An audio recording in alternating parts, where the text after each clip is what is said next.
మన మాజీ రాష్ట్రపతి గారు డాక్టర్ ఏపీజే అబ్దుల్ కలాం మరణం సమాచారం వినేటప్పుడు చాలా దుఃఖంగా ఉంది నాకు. ఆయన మరణంలో ఈ దేశంకే కాదు, లోకానికే, ఈ హ్యుమానిటీకే ఒక దుఃఖమైన ఒక సమాచారం. డాక్టర్ అబ్దుల్ కలాంతో నా రిలేషన్షిప్ గత 25 సంవత్సరం ముందు ప్రారంభమైంది. 25 సంవత్సరం ముందు ఆయన ఎస్ఏ టు ఆర్ఎంఆ ఉండేప్పుడు, నేను ఒక జూనియర్ ఆఫీసర్ ఉండేటప్పుడు అప్పుడు మొదటి ఆయన కలిసి ఏదో మాట్లాడేటప్పుడు ఆయన ఎంఫసిస్ ఒక్కటే ఏంటంటే టెక్నాలజీని రాష్ట్ర సురక్షకి ఎట్లా ప్రయోగం చేయవచ్చు అని దాని గురించి మాట్లాడారు. అక్కడి నుంచి మా రిలేషన్షిప్ పెరిగితే ఉన్నది. ఎప్పుడు చూస్తే కూడా దాని గురించి మాట్లాడేది, ఎప్పుడు కలిస్తే కూడా దాని గురించి మాట్లాడేది. మరి రాష్ట్రపతి అయిన తర్వాత కూడా రాష్ట్రీయ భవన్లో ఎప్పుడు కూడా నేను ఆయనతో కలిసేది. అప్పుడు కూడా ఇట్లాంటివన్నీ మాట్లాడుతూ ఉంటాం. హ్యూమిలిటీ అంటే దానికి ఒక ఉదాహరణ డాక్టర్ అబ్దుల్ కలాం అని. మీకు అందరికీ తెలుసు, ఆయన రాష్ట్రపతి ప్రమాణం ఇది చేసేటప్పుడు మొదటి ఆయన చెప్పిన సెంటెన్స్, ఎంతరో మహానుభావుడు అయిన మీ అందరికీ నా వందనము. అట్లానే చెప్పారు. అంటే ఆయన అర్థం ఏమంటే, నేను అడిగిన తర్వాత ఏం సార్ అర్థం ఏంటంటే, నేను వేదిక పైన ఉన్నాను, రాష్ట్రపతిగా ఉన్నాను, నేను మహానుభావుడు కాదయ్యా, నా వేదిక ముందు వాళ్ళు మహానుభావులు. దానికోసం నా త్యాగరాజ స్వామి చెప్పారు కాబట్టి ఆ కీర్తి నాకు జ్ఞాపకం వచ్చింది. దానికోసం నేను చెప్పాను, ఎంతో మహానుభావుడు అయిన మీ అందరికీ నా వంద. అట్లాంటి ఒక హ్యూమిలిటీ మ్యాన్ అంటే హ్యూమిలిటీ ఇన్కార్నేషన్. ఎప్పుడు కూడా ఇక్కడ దాని తర్వాత హైదరాబాద్లో ఎప్పుడు ఒక నెలకు ఒకసారి లేక 2 నెలలకు ఒకసారి వచ్చే ఆయన ఎప్పుడు కూడా రాజ్భవన్లోనే నివాసం చేసి వస్తే రాజ్భవన్లో నివాసం చేసి ఏ ప్రోగ్రాం ఉంటే కూడా, ఎక్కడ ఏ ప్రోగ్రాం ఉంటే కూడా భోజనం ఇక్కడ రాజ్భవన్లోనే చేసేది ఆయన ఒక అలవాటుగా పెట్టినారు. ఒకసారి అడిగాను, సార్ భోజనం చేశాను. ఆయన వచ్చేది నార్మల్గా 8 గంటలకు వస్తారని చెప్తారు, కానీ 1 o'clock వస్తారు, 1:30కి వస్తారు నైట్. వచ్చిన తర్వాత భోజనం చేస్తారు. పొద్దున్న మళ్ళీ సార్ భోజనం చేశారంటే ఇక్కడ చూసి నాకు ఈ సౌత్ ఇండియన్ మీల్ మన చేసేది ఈ చేతిలో ఫోర్క్ స్పూన్ లేకుండా చేతిలో కలిపి తినేది నాకు చాలా ఇష్టమయ్యా, దానికోసం నేను రాజ్భవన్లోనే భోజనం చేస్తానని చెప్పేది. తర్వాత ఒకసారి ఏంటంటే, నీ గార్డెన్ చాలా బాగా ఉంది, ఎప్పుడు చూసారంటే, సార్ 2 గంటలకి నేను భోజనం చేసిన తర్వాత 2 గంటలకు పోయి గార్డెన్ చూసి వచ్చారు, చాలా బాగా పెట్టుకున్న ఆ గార్డెన్ అని చెప్పేది. ఇప్పుడు కూడా ఉగాది పండుగ రోజు హైదరాబాద్లో ఉన్నారు. అప్పుడు చెప్పాను, సార్ కొంచెంసేపు వచ్చి మా ఉగాది పండుగ జరుగుతున్నాం మేము రాజ్భవన్ స్టాఫ్ అందరికీ ఉగాది పండుగ, మీరు వస్తే చాలా సంతోషంగా ఉంటే వెంటనే వచ్చేసారు. వచ్చి అక్కడ కూర్చున్నారు.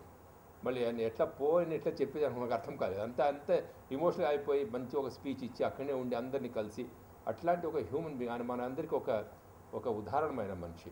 ఎప్పుడు చూస్తే కూడా ఆయన ఎప్పుడు అడిగేది అంటే, మీ స్టేట్ విభజన అయిపోయింది, దాని గురించి మనం ఇప్పుడు మాట్లాడేది గురించి ఏం ప్రయోజనం లేదు. ఇప్పుడు 2 స్టేట్స్ ఆడి, ఈ 2 స్టేట్స్ డెవలప్మెంట్ మోడ్లో తీసుకుపోవాలి నీ దాయిత్వ అని చెప్పేది ఆయన. నువ్వు గవర్నర్, 2 స్టేట్స్కి గవర్నర్, నీకు ఎక్స్పీరియన్స్ ఉంది, ఈ 2 స్టేట్స్ కూడా డెవలప్మెంట్ మోడ్లో పెట్టే, ఫాస్ట్ డెవలప్మెంట్లో మోడ్లో పెట్టే. దాని ముఖ్యమైన ఏంటంటే హెల్త్ అండ్ ఎడ్యుకేషన్ అని ఎప్పుడు కూడా ఎంఫసిస్ చేసింది. హెల్త్ అండ్ ఎడ్యుకేషన్ చాలా ముఖ్యమయ్యా, ఎడ్యుకేషన్ చాలా ముఖ్యం. ఇప్పుడు స్కూల్స్లో చూడు, ఎక్కడన్నా స్కూల్స్లో ఆడంబాలు స్కూల్స్లో అంటూ వదిలేస్తారంటే ఎందుకు వదిలేస్తారు వాళ్ళు? అక్కడ శానిటేషన్ లేదు, టాయిలెట్ ఫెసిలిటీస్ లేదు. కాబట్టి మొదటి drinking water and sanitation facilities అన్ని స్కూల్స్లో ఒక వార్ మోడ్లో నువ్వు తీసుకో ఆ ఫంక్షన్ని. అట్లానే health treatment for rural health చూసుకో, rural folks, common man health. ఎప్పుడు కూడా ఆయన కామన్ మ్యాన్ గురించే మాట్లాడతారు. వాళ్ళకి ఎట్లా బెనిఫిట్ తీసుకోపోయేది. మళ్ళీ డెవలప్మెంట్ మోడ్లో ఎప్పుడు అడిగి ఏం చేస్తున్నారు, ఏం ప్రాజెక్ట్స్ చేస్తున్నారు, పవర్కి ఎట్లా చేస్తారు, ఎనర్జీకి ఎట్లా చేస్తారు అన్నీ ఒక్కొక్క ఆన్సర్స్ వెళ్తున్నారు. ఎప్పుడు వస్తే కూడా ఒక ½ అవర్ స్పెండ్ చేసేది. ఒకసారి నాకు జ్ఞాపకం ఉంది, ఇక్కడ వచ్చేటప్పుడు నాకు ఆ రోజు ఫీవర్గా ఉంది, నేను పోలేదు. మెసేజ్ పంపిస్తే నాకు ఫీవర్గా ఉందని, నేను రాలేదు కానీ ఎక్స్క్యూజ్ చేయాలని మెసేజ్ పంపిస్తే విదిన్ 5 minutes చూస్తే ఇక్కడ వచ్చేసారు ఆయన.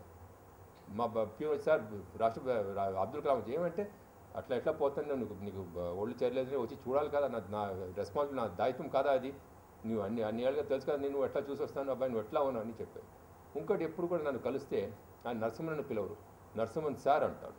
అంటే సార్ అనేది మా తమిళనాడులో అందరికీ శామ్ చెప్తాను, కానీ అంత ఉచ్చ పదవి ఉండే మనిషి మీకు నరసింహన్ సార్ అంటే మీకు అర్థమైంది ఎంత సంతోషంగా ఉంటుంది.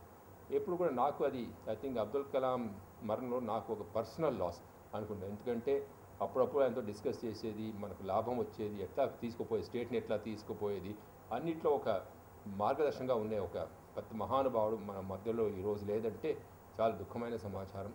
ఈ రాష్ట్రంకి, ఈ దేశానికి ఒక పెద్ద లాస్ ఆయన. పర్ఫెక్ట్ హ్యూమన్ బీయింగ్, కర్మయోగి అంటే దానికి ఉదాహరణ ఇంకా అబ్దుల్ కలాం తారు ఎవరు కర్మయోగి అని వాళ్ళకు ఉండరు.